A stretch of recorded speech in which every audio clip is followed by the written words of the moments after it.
For more on the decision, we're joined by Bobby Narcisse, the Deputy Grand Chief of Nishnawbe Aski Nation, which represents 49 First Nations in Northern Ontario.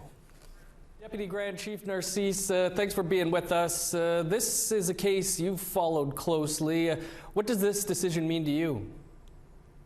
Hello there. Yes, it's very important. Has very important ramifications to the First Nations that we serve at Nishnawbe Aski Nation, which is 49 communities across Treaty 5 and Treaty 9. It really, we've asserted that our children, our families are our jurisdiction, wherever they may reside. And this new ruling really supports that our inherent rights on children, youth, and families. So we welcome the Supreme Court's decision on this particular matter. Deputy Grand Chief, you've spent a pretty good chunk of your life working with youth. What do you think this will be the impact on them? Yeah, it's funny you mentioned that right now because we're at Thunder Bay. We have a Nishnawbe Aski Nation youth gathering going on right now. And I did, when the ruling came out, I was able to convey this message to our youth across Nishnawbe Aski Nation territory.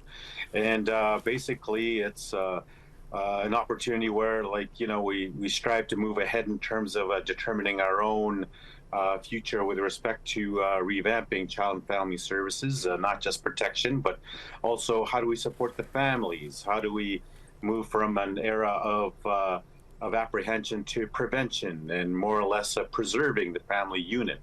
And it's our young people and our young parents especially that we really hear this news that really asserts their inherent jurisdiction over their children as well. And we're very excited to work with our First Nations to start developing their own traditional laws, asserting their own traditional laws that they had in time immemorial, that is more reflective of their languages, of their culture, of their way of life. So we have a lot of work to do, and our youth are very excited as well because it's a long time coming.